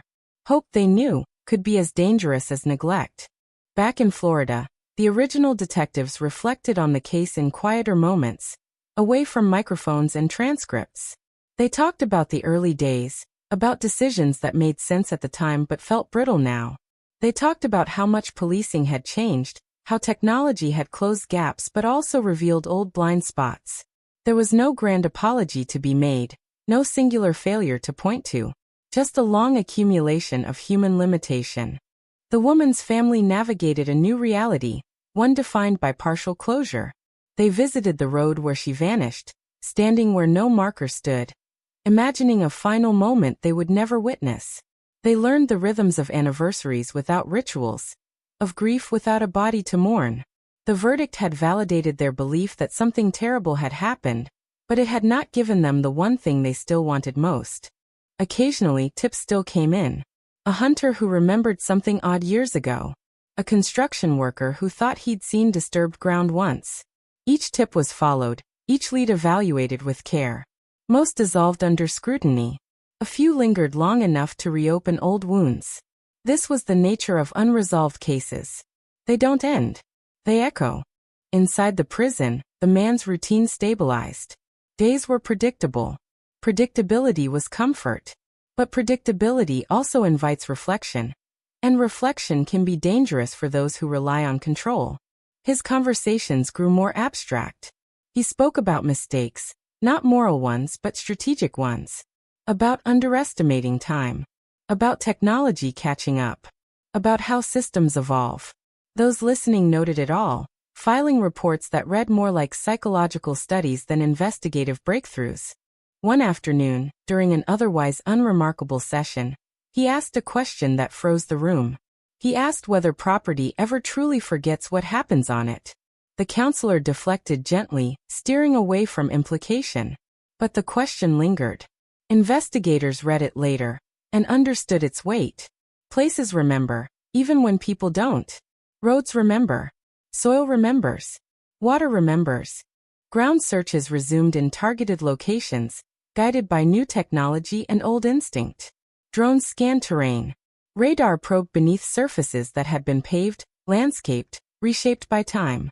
Each operation was conducted without press, without promises. Investigators had learned the cost of spectacle. They moved slowly now, respectfully, aware that the land might yield nothing, or something too late to feel like resolution. Months passed. Then years. The appeal process ground forward, methodical and cold. Some convictions were upheld. Others were adjusted. None erased the central truth that a woman had vanished and never returned. The legal system had done what it could. The rest belonged to memory. In training rooms across the country, the case became a lesson. Not in fear but in vigilance. Officers were taught to explain procedures clearly, to identify themselves unmistakably, to understand how authority feels from the other side of the interaction. Public awareness campaigns shifted language, reminding drivers of their rights, of safe ways to verify stops. Change came, not as an overreaction, but as an acknowledgement that trust requires maintenance. Late at night, on Florida roads, drivers still pulled over when lights appeared behind them. But now sometimes they called ahead. Sometimes they asked questions. Sometimes they trusted their instincts in ways they hadn't before. The legacy of the case lived there, in those small moments of hesitation. Those quiet recalibrations of safety. The woman's name appeared less frequently in headlines now, replaced by newer stories, fresher tragedies. But in the files, in the databases, in the minds of those who had chased her disappearance across decades, she remained present. A reminder that some crimes succeed not through violence alone, but through familiarity, through the exploitation of normal. And even as the man aged behind bars, even as the case settled into its uneasy status as solved but incomplete, one thing never changed. The feeling that the truth was still just out of reach, buried not only in earth or water, but in the deliberate silence of someone who believed that withholding the final detail was the last form of control he still possessed. The cold case had been solved, according to records. But the cold never truly left. It lingered in unanswered questions, in empty spaces, in the knowledge that some stories conclude not with clarity, but with restraint, and that restraint, for those left behind, can be the heaviest burden of all. Years after the courtroom emptied and the headlines thinned, the case continued to move in quieter channels, the way underground water reshapes land without announcing itself. It moved through policy meetings and training manuals, through late-night conversations between officers who had pulled too many cars over to count, through the subtle recalibration of what authority looked like on a dark road. The story had become cautionary, but it was also unfinished, and unfinished stories refused to stay still. In Florida, a new generation of detectives inherited the file not as an emergency, but as a responsibility. They opened it with the same care reserved for fragile things, aware that every page had already been handled too many times. They weren't chasing a suspect anymore. They were chasing understanding. Understanding of how a disappearance could pass through so many hands without leaving a bruise. How normalcy could become camouflage. How time itself could be an accomplice. They revisited the geography with modern eyes. Satellite imagery layered over old maps. Development timelines plotted against search grids. Retention ponds that didn't exist in 2001. Roads widened. Shoulders paved. Places that had once been wild reshaped into neighborhoods with names and mailboxes. The land had changed its face, and with it, the odds of recovery. Still they looked. Because looking was the last remaining obligation. One area kept resurfacing, not because evidence pointed there directly, but because it fit the logic of control. Accessible. Temporary. Forgettable. A place where a vehicle could stop briefly without drawing attention. Where movement could blend into routine maintenance or construction. It had been searched before, years earlier, with dogs and flashlights and urgency. Now it was searched again with patience, machines, and a long memory. The ground revealed nothing conclusive. It rarely does when it's been asked too many questions already. Inside prison walls, the man followed the case's distant echo with interest he pretended not to have. News filtered in slowly, distorted by rumor and repetition. He corrected details when others got them wrong, a small tell that never made it into official reports. He spoke about how stories change, about how people need endings. Those listening noted the language. The way he placed himself outside the story while claiming authority over it. Distance was his shield. Control his currency. Occasionally he hinted at bargaining, not openly, not foolishly, but in the abstract way of someone testing leverage. He asked what it would mean for a family to have answers. He asked whether truth always mattered once a verdict was entered. The responses were measured. Investigators had learned that pressing too hard only strengthened resistance. Silence, again, was the terrain. The woman's family learned to live with conditional hope. They attended conferences for families of the missing, listening to stories that mirrored their own in structure if not in detail. They shared strategies for surviving anniversaries, for navigating public interest that flared and faded without warning. They spoke her name often, refusing to let it become a footnote, refusing to let the case be reduced to legal language alone. A journalist, younger than the case itself, requested access to the files for a long-form investigation. Not a sensational piece. A reconstruction. The request was debated, then granted with limits.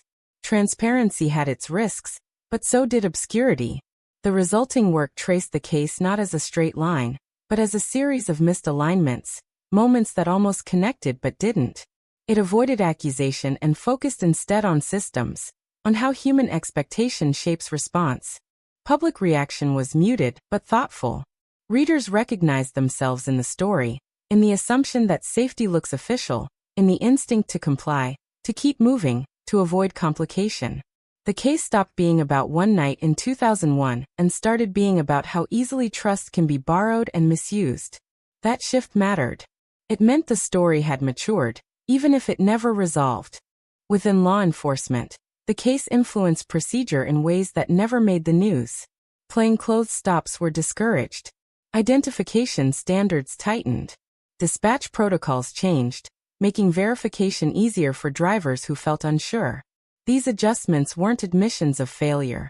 They were acknowledgments of vulnerability, the system learning where it could be bent. Late one evening, a letter arrived at the cold case unit, handwritten and signed. It referenced a location investigators recognized immediately, not as a discovery, but as a possibility they had debated for years.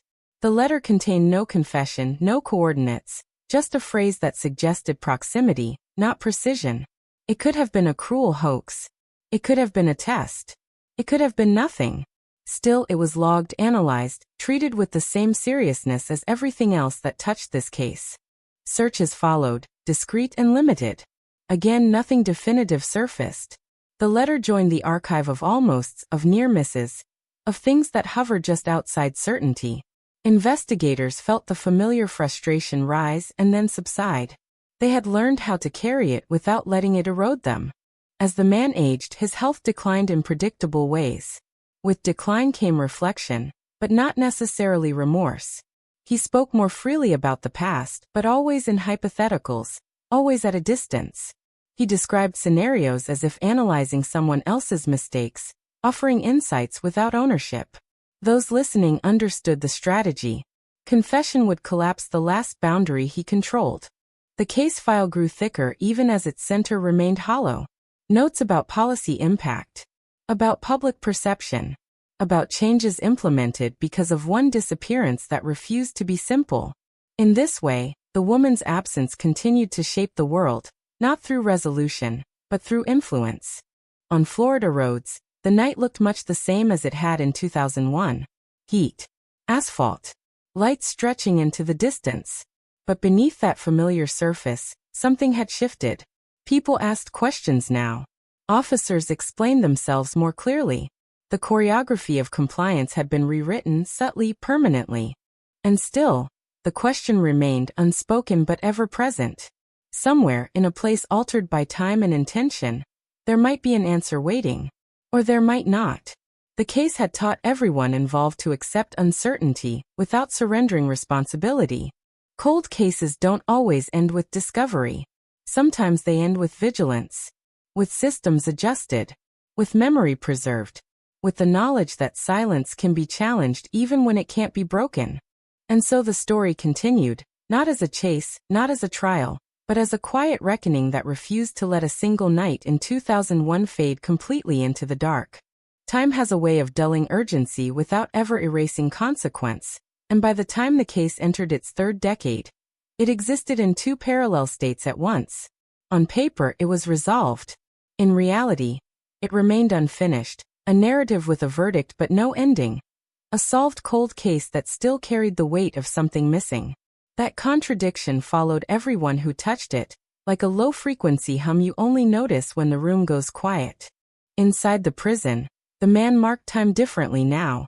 Days were measured by routine, by medication schedules, by the slow recalibration of a body that had outlived its own secrets. He was no longer the figure from grainy photographs or courtroom sketches. He was smaller, older, but what hadn't changed was the way he spoke about control. It slipped into conversations unintentionally, woven into metaphors about systems and order, about how chaos invites mistakes. Those listening understood the subtext. Control had always been the point. Investigators revisited those conversations repeatedly, not because they expected a breakthrough, but because language betrays thought patterns over time. He spoke of the past less defensively now, but also less concretely. Names disappeared from his vocabulary. Places became vague. Events dissolved into concepts.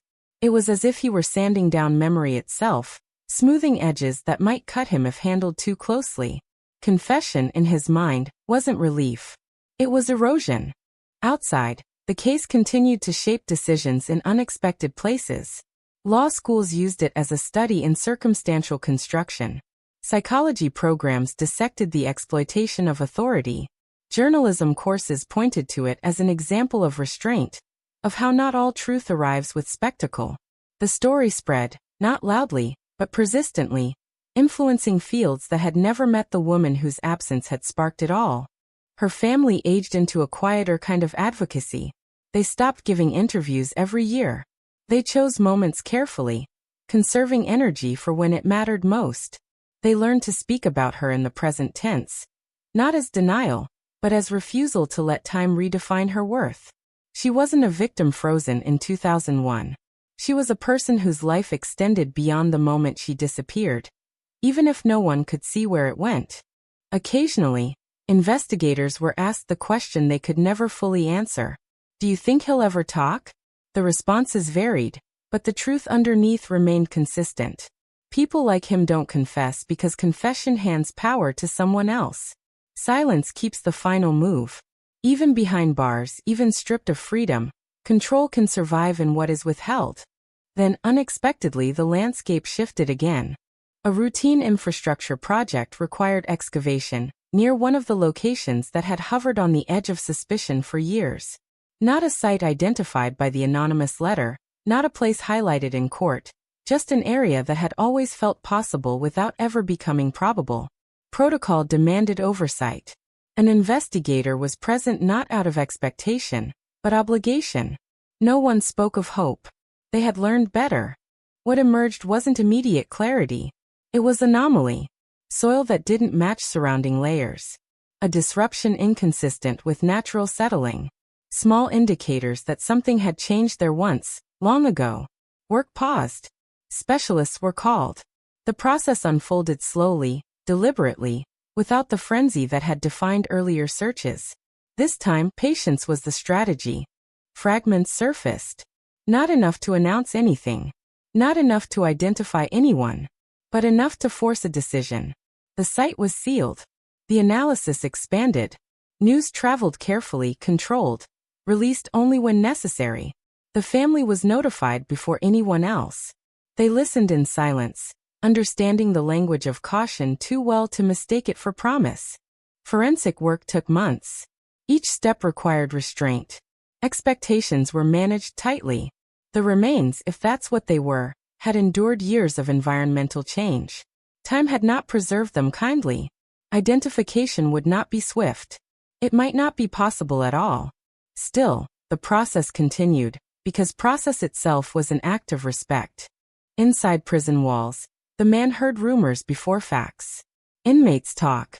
Guards talk. Stories mutate quickly. Observers noted a change in his behavior almost immediately. Restlessness. Disruption of routine. Questions asked too casually. He denied knowing anything, but denial wasn't the point. Reaction was. Something in the outside world had shifted, and he felt it. When investigators approached him, they didn't confront. They informed. They spoke of developments without detail, of possibilities without accusation. They watched closely as he absorbed the information. His expression tightened. Not fear. Calculation. He asked one question only. Had anything been confirmed? The answer was no. Not yet. That was enough. The family waited. Waiting had become a skill. They prepared themselves for every outcome at once, knowing that certainty, if it arrived, would hurt no matter its shape. Closure is a word people use when they don't understand grief. What they wanted wasn't closure. It was truth. Or at least proximity to it.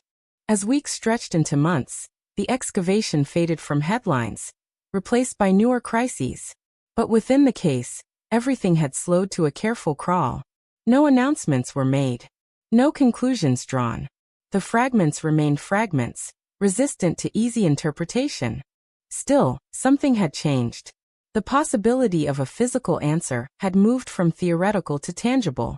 The case had shifted again, not toward resolution, but toward grounding. Toward a place, a site, a piece of earth that might finally hold what memory could not. And as the investigation pressed forward with renewed caution, one thing became clear to everyone involved.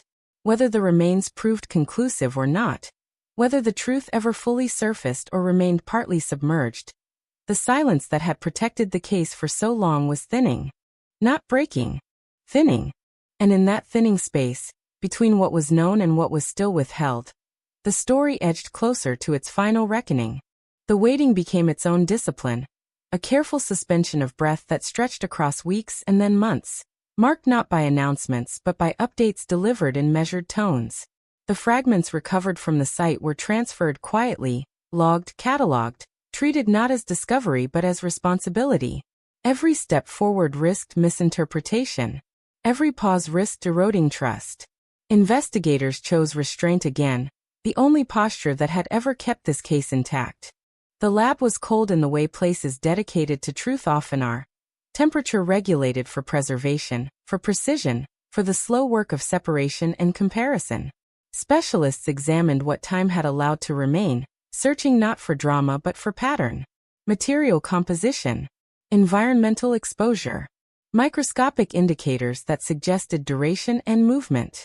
The questions were narrow now, technical, stripped of narrative. Did this belong here? Did it belong to her? Could it be dated? Could it be excluded? Results came in layers. Some answers arrived quickly, shutting doors that had never fully opened. Others lingered, ambiguous, requiring secondary analysis, peer review, repetition. The process resisted urgency. It demanded patience from people who had waited for decades. The family understood that better than anyone. They asked few questions. They prepared themselves for news that might finally anchor their grief, or scatter it again. While the science unfolded, investigators turned inward, auditing the case not for blame but for completeness. They reviewed every interview, every memo, every decision made since the verdict. They asked whether anything had been missed that could still matter, whether any path remained unexplored. Cold cases teach humility. They remind you that certainty is rare, and persistence is the only virtue that scales with time. Inside the prison, the man's routines fractured. He sought information without asking for it, lingering near televisions, reading between the lines of conversations that weren't meant for him. Observers documented the changes. Sleep disrupted. Appetite inconsistent. He spoke less about systems now and more about inevitability, about how things surface when they're ready. The phrasing mattered. It suggested acceptance without ownership, a psychological posture that preserved distance even as pressure mounted. Investigators approached him again, this time with specificity but without accusation. They referenced the site indirectly, described procedures, timelines, the slow nature of confirmation. They made no promises. They offered no leverage. They watched his reactions with clinical care. He listened. He nodded. He said nothing that could be used. Silence, once more, was his defense, and his final assertion of control. As forensic analysis continued, a secondary thread tightened. Financial records from the early 2000s were re-examined with contemporary tools. Small transactions, once insignificant, were flagged for context. A storage rental paid in cash. Supplies purchased in close succession. Nothing illegal on its own. Everything legal in isolation. But when layered against timelines and movements, the pattern suggested preparation followed by erasure. Not panic. Not improvisation. Intention. The prosecution team reconvened, not to reopen trial, but to plan contingencies. If identification proved possible, what would that mean legally? If it didn't, how would they communicate that without reopening wounds? They consulted victim advocates, forensic ethicists, people whose work existed precisely because truth and harm so often arrived together. The goal wasn't to win anything now. It was to honor process. The media sensed movement and pressed harder. Requests multiplied. Rumors spread faster than facts. Investigators responded with the same phrase, repeated until it lost all texture. The analysis is ongoing. For a public accustomed to closure packaged as certainty, the restraint felt unsatisfying. But restraint was the only thing that had prevented this case from collapsing into speculation. In the community, reactions were muted, thoughtful. People remembered the early frenzy, the way hope had surged and receded too many times to count. This time they waited differently. Fewer candles. Fewer statements. More quiet attention. The case had taught them that noise doesn't bring truth closer. When the preliminary report arrived, it was neither confirmation nor dismissal. It suggested consistency without conclusion. Compatibility without certainty. The fragments could not be excluded. They could not be definitively identified. Time had done what time always does, complicate. Investigators absorbed the report without visible reaction, already preparing for the next step, because ambiguity was not an endpoint. It was a direction.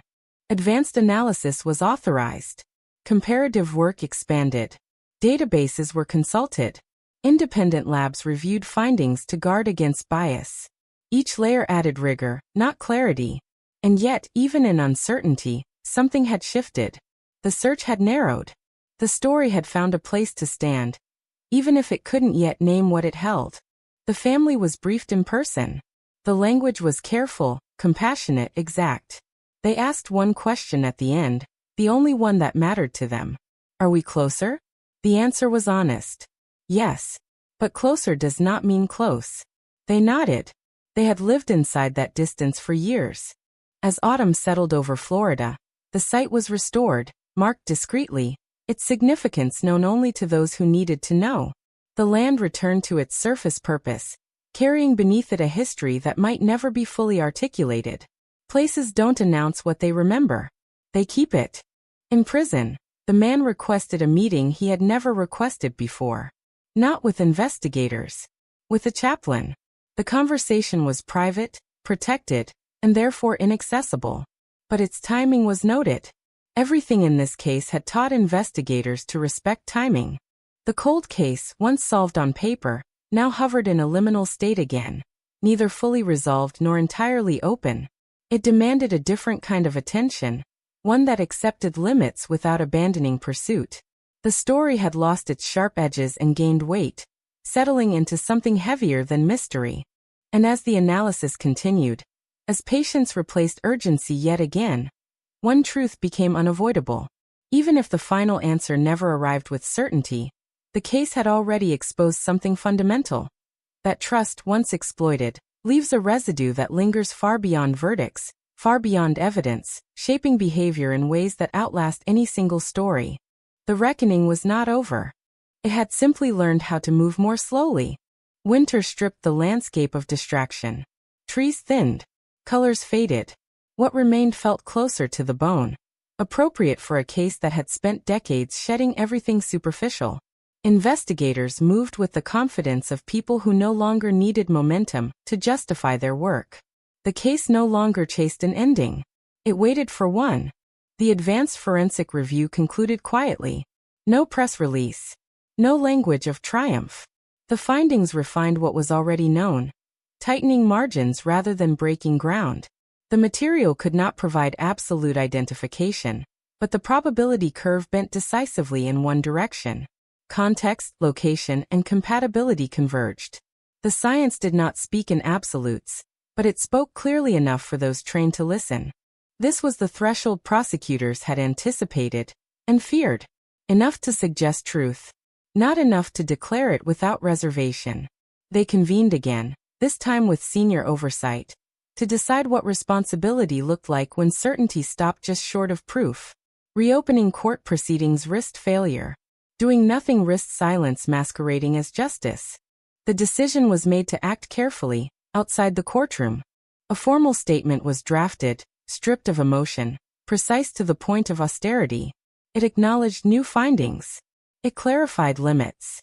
It affirmed conclusions reached years earlier while conceding what time had taken. No charges would change. No sentence would be revisited. But the record would now include what had once been missing.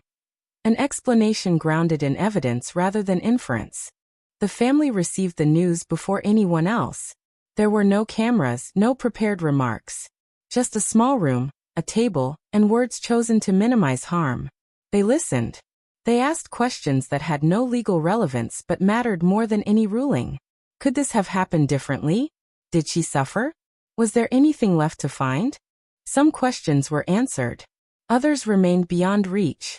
The investigators did not pretend otherwise. What mattered was that the family was no longer being asked to imagine. They were being asked to accept something harder, but also more solid. In the days that followed, the community learned what it could, not through spectacle but through quiet reporting. The tone surprised people. There was no appetite for outrage anymore, no hunger for villains. Only a collective acknowledgement that some truths arrive incomplete, and that completeness is not the same as closure. Inside the prison, the man was informed through official channels. The update was procedural, unemotional. He read it once, then again. Observers noted no outburst, no denial. Only a long stillness. When asked if he wished to make a statement, he declined. He had always understood the power of withholding. Now it seemed more like surrender than strategy. A week later, he requested to amend an earlier interview record. Not to confess, not to explain, but to correct a minor detail about a date, a route, a time of day. The correction changed nothing legally, but investigators recognized it for what it was: an admission disguised as housekeeping. A final adjustment to a story he had tried, unsuccessfully, to control. The case file grew heavier with addenda, annotations, cross-references. It no longer resembled the lean uncertainty of its early years. It had become dense, layered, resistant to simplification. Exactly what cold cases often become when they survive long enough to tell the truth slowly. Plans were made to update the victim's memorial, not with new claims, but with context. A small plaque. A sentence acknowledging discovery without overstating certainty. Language mattered. The family approved every word. They had learned that words could wound as deeply as silence. As spring approached, investigators closed their internal review. Not because there was nothing left to do, but because there was nothing left that could be done responsibly. The case was no longer active. It was no longer dormant. It occupied a third category: resolved enough to rest, unsettled enough to remember. Training academies would study it. Not for its twists, but for its restraint. For the choices made when evidence whispered instead of shouted. For the discipline of waiting. The cold case had not ended with a revelation. It had ended with alignment between facts, probability, and human cost. A quieter ending than anyone had once imagined. But quieter did not mean weaker. It meant honest. The story did not end with a door closing. It ended with a room exhaling. Files returned to shelves. Evidence sealed not as secrets, but as artifacts of a pursuit that had finally learned when to stop pressing forward and start standing still. The Florida heat returned, indifferent to timelines, warming sidewalks that had once carried hurried footsteps and unanswered questions. Life moved. Memory stayed. The memorial was updated on a quiet morning. No speeches. No banners. Just a few people gathered long enough to watch a sentence become permanent. It did not claim victory. It did not promise certainty. It acknowledged discovery, time, and the stubborn persistence of truth even when it arrives fragmented. The family stood close together, closer than they had in years, as if the words had pulled them inward. They did not cry. They did not smile. They nodded once together, and that was enough. For investigators, the case shifted into a different register. It became something they carried rather than chased. In lectures and late-night conversations, they spoke about restraint, about the danger of forcing conclusions to satisfy an audience that would never sit in the room where doubt lived. They spoke about the traffic stop, the ordinary moment that had cracked a sealed timeline, and how routine encounters sometimes rearrange history without announcing themselves. The phrase cold case lost its chill here. It felt warmer now, closer to human temperature. The years had not frozen the truth. They had preserved it until the world was ready to hear it without demanding a spectacle. That readiness had taken decades. The man remained where he had been for years. No transfer. No change in sentence. The update did not alter his days, but it altered his posture. Guards noticed it first. The way he stood longer at the window. The way he stopped correcting people when they used the victim's name. The way he declined appeals that might have reopened questions better left untouched. Control had always been his currency. Letting go of it seemed, at last, inevitable. There was no confession. There never would be. The case did not need one anymore. Confessions satisfy a hunger for symmetry. This story had learned to live without symmetry. It accepted imbalance as the cost of surviving time. Journalists wrote their final pieces carefully. The headlines were restrained, almost apologetic. No single line could hold what the case had become. Readers noticed the tone and paused. Some expected fireworks and found quiet instead. Others found the quiet more unsettling than any revelation. The shock was not in what was discovered, but in how long it had waited, how patiently it had allowed everyone else to catch up. In the community, stories resurfaced, not theories but memories. A gas station that stayed open late. A streetlight that flickered for years and was finally replaced. A neighbor who always said hello and then moved away. The case had woven itself into ordinary life so deeply that removing it felt impossible. It did not leave. It softened. Time passed in a way it never had before. Without the pressure of pursuit, days felt less crowded. The absence of urgency revealed something else. Grief that had been deferred, anger that had been postponed, relief that did not know where to go. People learned, slowly, to hold those feelings without naming them. The cold case had been solved, the record would say. Not solved like a puzzle snapped into place, but solved like a storm passes, leaving debris, clarity, and a different landscape. The routine traffic stop that shocked investigators did not deliver a cinematic ending. It delivered a reckoning with limits. With what evidence can do. With what it cannot. On the anniversary, there were no ceremonies. Just a few lights left on longer than usual. A radio station played the same song it always did at that hour. Somewhere, a patrol car rolled through an intersection without incident. The officer inside unaware of the weight carried by that simple continuity. The voice of the case faded not into silence, but into resonance. It lingered in training manuals in cautious language, in the pauses investigators now allowed themselves before drawing lines between facts. It taught patience without promising reward. It reminded everyone involved that justice does not always arrive loudly, and truth does not always arrive whole. What remained was not a question demanding an answer, but a presence asking to be remembered accurately. No embellishment. No erasure. Just the facts, aligned as carefully as time allowed, and the people who lived with them. The story ended where it began, in ordinary motion, interrupted just enough to matter. A road. A stop. A life intersecting another without warning. The shock was never the revelation. The shock was that it took so long to understand what had been there all along. And even now, long after the files were closed, the case continued its quiet work, teaching those who listened how to sit with uncertainty, how to honor truth without demanding perfection, and how to let a mystery rest without letting it disappear.